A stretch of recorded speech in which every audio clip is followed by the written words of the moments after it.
السلام عليكم ورحمة الله وبركاته. أهلا وسهلا بكم أعزائنا الطلاب في درس جديد من دروس الرياضيات الصف الخامس، مراجعة الوحدة الخامسة والوحدة السادسة. الوحدة الخامسة استعمال النماذج والطرائق لقسمة الأعداد الكلية. الوحدة السادسة استعمال النماذج والطرائق لقسمة الكسور العشرية. أهداف الدرس: الوحدة الخامسة استعمال النماذج والطرائق لقسمة الأعداد الكلية. هذه هي عنوان الدروس والتي هي 5 دروس، وهذه هي الأهداف المرتبطة بها.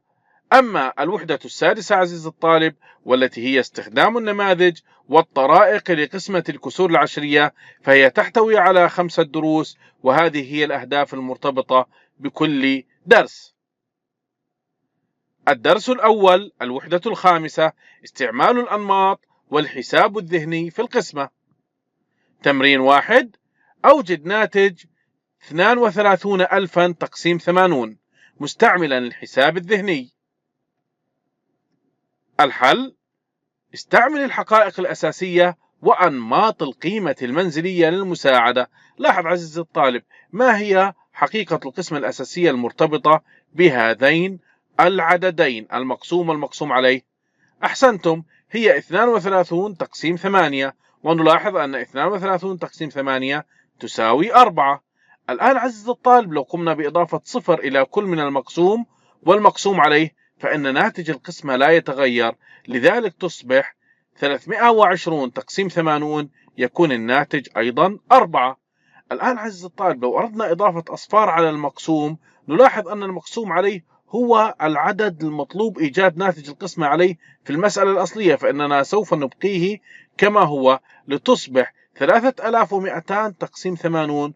نلاحظ أننا أضفنا الصفر فقط في المقسوم عزيزي الطالب، لذلك فإننا سوف نضع هذا الصفر في جانب الناتج للمسألة الأصلية، وسوف يكون ناتج قسمة 3200 تقسيم 80 يساوي 40.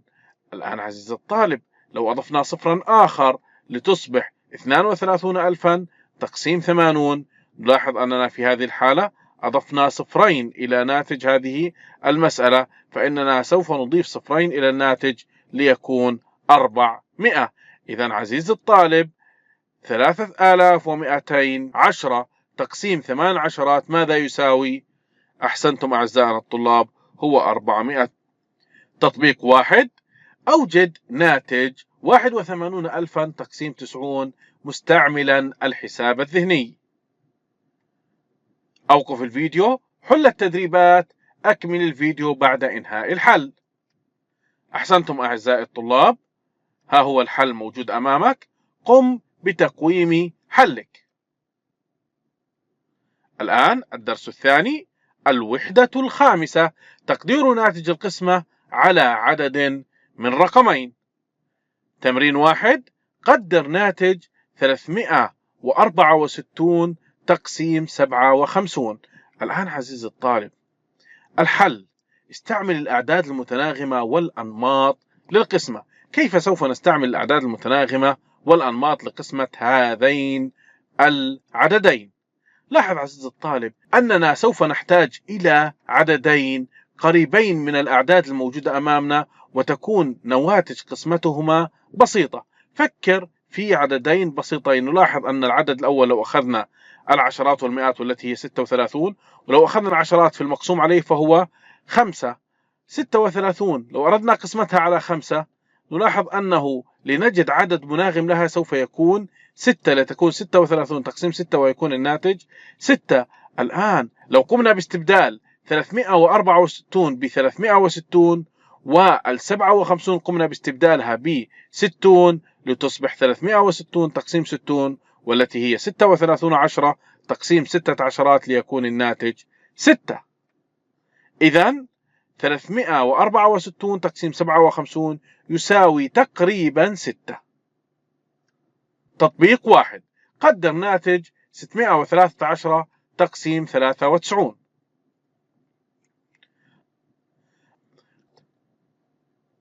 الآن عزيزي الطالب ننتقل إلى الدرس الثالث: الوحدة الخامسة استعمال النماذج للقسمة على عدد من رقمين.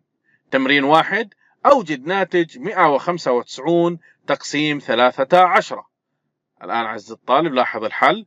ارسم نموذجا ليساعدك على إيجاد عدد العشرات والآحاد في ناتج القسمة. هذا هو النموذج الموجود أمامنا أعزائنا الطلاب. سوف نضع المقسوم عليه على يسار النموذج ونضع في المربع الأول المقسوم. الآن عزيزي الطالب سوف نقوم بعملية القسمة. لتحديد عدد العشرات في ناتج هذه القسمة عزيزي الطالب، لاحظ أن 13 ضرب 10 سوف يكون الناتج 130. 13 ضرب 20 كم أعزائنا الطلاب؟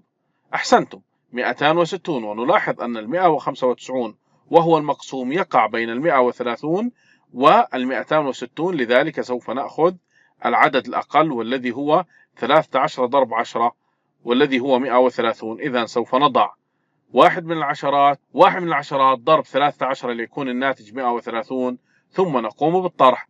195 ناقص 130 كم أعزائي الطلاب؟ أحسنتم، 65. الآن سوف نضع 65 في المستطيل الثاني. وبنفس الطريقة عزيزي الطالب لتحديد عدد الآحاد في ناتج القسمة، لاحظ أن 13 ضرب 1 هي 13، 13 ضرب 2 هي 26، 13 ضرب 3 هي 39، 13 ضرب 4 هي 52، 13 ضرب 5 فتكون 65. إذا عزيزي الطالب وصلنا إلى العدد المطلوب.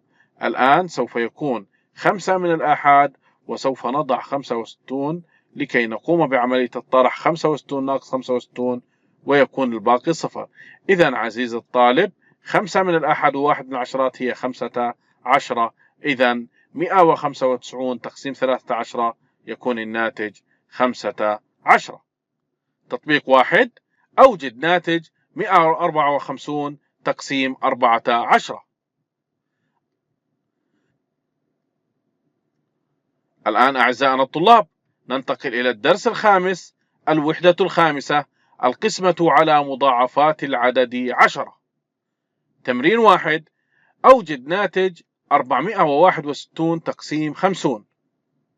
الحل: قدر لتحديد موقع الرقم الأول في ناتج القسمة. استعمل الأعداد المتناغمة. لاحظ أن 461 سوف نقوم باستبدالها ب 450، أما ال50 فسوف تبقى كما هي 50. نلاحظ عزيزي الطالب أننا اخترنا العدد 450 لاستبداله، بحيث أننا نستطيع إيجاد ناتج قسمته على 50 وبسهولة. الآن 450 تقسيم 50 يكون الناتج 9. الآن سوف نجد الناتج الدقيق 461 تقسيم 50. الآن نلاحظ أن ناتج التقدير 9. لنضع 9 ونجرب. 9 ضرب 50 يكون الناتج 450. نطرح 461 ناقص 450 ليكون الناتج 11. الآن عزيزي الطالب الناتج هو 9 والباقي 11. إذا 461 تقسيم 50 يساوي 9 والباقي 11. تطبيق 1. أوجد ناتج 543 تقسيم 90.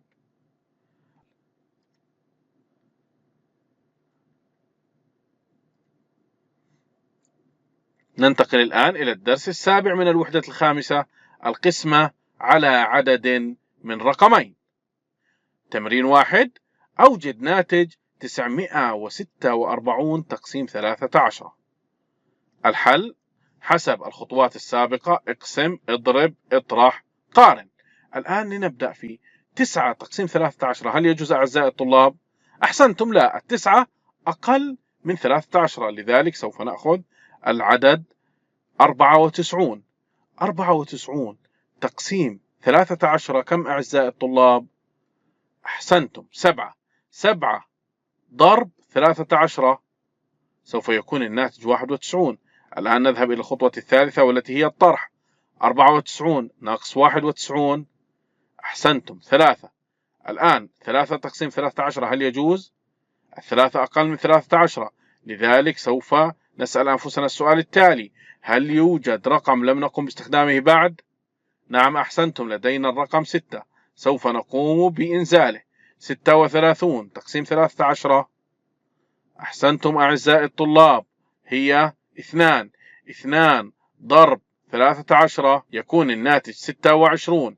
الآن نطرح 36 ناقص 26 يكون الناتج 10. مرة أخرى نقارن 10 أقل من 13. هل بقي لدينا أرقام لم نقم باستخدامها على يمين العدد؟ أحسنتم، لم يتبقى لدينا أرقام، فيكون ناتج القسمة 72 والباقي 10. إذن 946 تقسيم 13 يساوي 72 والباقي 10.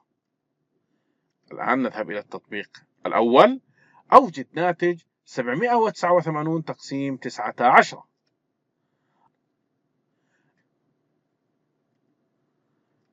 ننتقل الآن إلى الدرس الأول من الوحدة السادسة، الأنماط لقسمة الكسور العشرية. التمرين الأول: أوجد ناتج 340 و5 أجزاء من 10 تقسيم 100. الحل: لاحظ عزيزي الطالب أن لدينا الفاصلة العشرية موجودة بعد الصفر في منزلة الآحاد، ونلاحظ أننا قسمنا على 100، ففي هذه الحالة سوف نحرك الفاصلة العشرية منزلتين باتجاه اليسار، لأن عدد الأصفار في 100 هو صفران. الآن هذه منزلتان، ليكون ناتج القسمة عزيزي الطالب 3 صحيح و405 أجزاء من 1000. تمرين 2: أوجد ناتج 78 و4 أجزاء من 10 تقسيم 10. بنفس الطريقة السابقة عزيزي الطالب، 78 و4 أجزاء من 10 تقسيم 10، سوف نحرك الفاصلة العشرية. كم منزلة عشرية أعزائي الطلاب؟ أحسنتم، منزلة عشرية واحدة، لأن العشرة لديها صفر واحد، فسوف نحركها منزلة عشرية واحدة ليكون الناتج 87 جزءا من 100. التطبيق الأول: أوجد ناتج 148 و3 أجزاء من 10 تقسيم 100. نذهب الآن إلى التطبيق الثاني. أوجد ناتج 34 و6 أجزاء من 10 تقسيم 10. نذهب الآن عزيزي الطالب إلى الدرس الثاني، الوحدة السادسة، تقدير نواتج قسمة الكسور العشرية. تمرين 1: قدر ناتج 27 و3 أجزاء من 10 تقسيم 7 وجزء من 10. استعمل الأعداد المتناغمة. الآن عزيزي الطالب لاحظ في الحل، سوف نبحث عن عددين متناغمين قريبين من هذين العددين، وتكون ناتج قسمتهما سهلة. لو أخذنا الأعداد الموجودة في منازل الآحاد والعشرات في كلا الرقمين، المقسوم والمقسوم عليه، نلاحظ أنه في المقسوم هي 27 وفي المقسوم عليه هي 7، ونلاحظ أن الرقم القريب من 27 ويمكن قسمته على 7 وبسهولة فسوف يكون 28. أما 7 وجزء من 10 سوف تصبح 7، ليكون 28 تقسيم 7 ويكون الناتج 4. إذن 27 و3 أجزاء من 10 تقسيم 7 وجزء من 10 يساوي تقريبا 4. تطبيق 1: قدر ناتج 49 و6 أجزاء من 10 تقسيم 7 و8 أجزاء من 10. استعمل الأعداد المتناغم. نذهب الآن إلى الدرس الرابع، الوحدة السادسة، القسمة على عدد كلي من رقم 1. نستذكر الخطوات الأربعة لإيجاد ناتج القسمة: اقسم، اضرب، اطرح، قارن. الآن التمرين الأول: أوجد ناتج 3 و9 أجزاء من 10 تقسيم 5. الآن لنبدأ في عملية القسمة. 3 و9 أجزاء من 10 تقسيم 5. نلاحظ أن 3 أقل من 5 فلا يمكننا إيجاد القسمة. الآن سوف نستعين بالعدد المجاور لها والذي هو 9. نلاحظ عزيزي الطالب أنه بوجود الفاصلة العشرية علينا أن نضعها في ناتج القسمة. هذه هي الفاصلة العشرية. الآن 39 تقسيم 5 كم أعزائي الطلاب؟ أحسنتم، يكون الناتج 7. الآن 7 ضرب 5 يكون الناتج 35، ثم نقوم بعملية الطرح.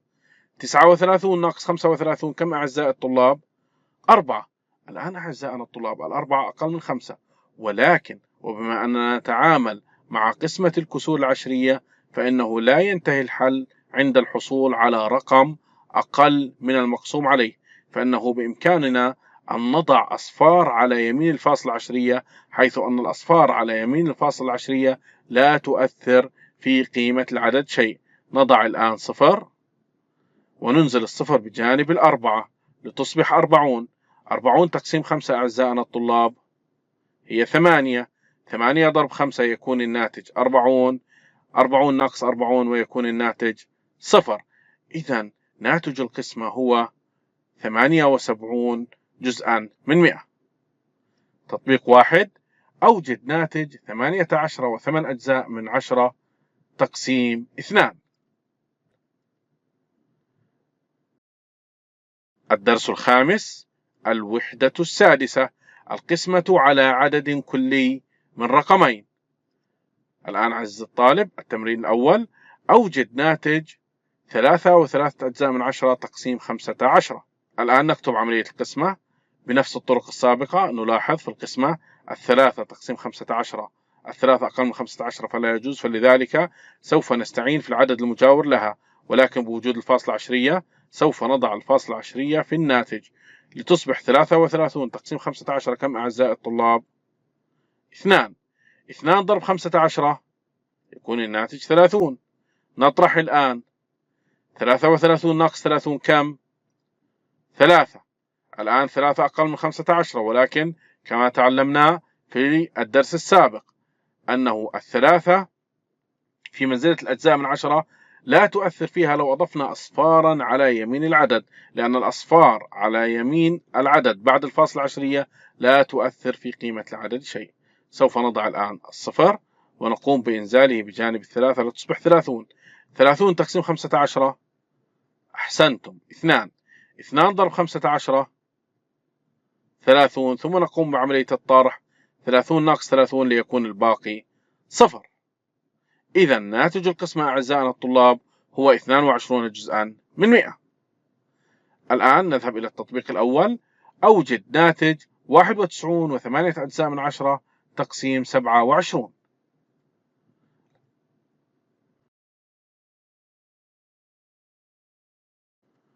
الآن نذهب إلى الدرس السادس: الوحدة السادسة، القسمة على كسر عشري. لاحظ عزيزي الطالب التمرين الأول: أوجد ناتج 1 و25 جزءا من 100 تقسيم 25 جزءا من 100. الحل: 1 و25 جزءا من 100 تقسيم 25 جزءا من 100. لاحظ عزيزي الطالب أن كل من المقسوم والمقسوم عليه الفاصلة العشرية موجودة فيه بعد منزلتين. سوف نحرك الفاصلة العشرية الموجودة في كل من المقسوم والمقسوم عليه منزلتين باتجاه اليمين، وذلك بضرب كليهما ب10 أس 2. لاحظ معي كما هو موضح أمامنا. الآن 1 و25 جزءا من 100 ضرب 10 أس 2 ليكون الناتج 125 تقسيم 25 جزءا من 100 ضرب 10 أس 2 ليكون الناتج 25. الآن عزيزي الطالب 125 تقسيم 25 نستخدم القسمة المطولة. 125 تقسيم 25، لاحظ 1 أقل من 25 فلا يجوز، 12 أقل من 25 فلا يجوز، 125 تقسيم 25 يكون ناتج القسمة هو 5. 5 ضرب 25 ليكون الناتج عزيزي الطالب 125، ثم نقوم بعملية الطرح 125 ناقص 125 ليكون الناتج 0. إذا ناتج القسمة هو 5. تطبيق 1: أوجد ناتج 2 وجزء من 10 تقسيم 7 أجزاء من 10. أتمنى لكم دوام التوفيق والنجاح أعزائنا الطلاب، والسلام عليكم ورحمة الله وبركاته.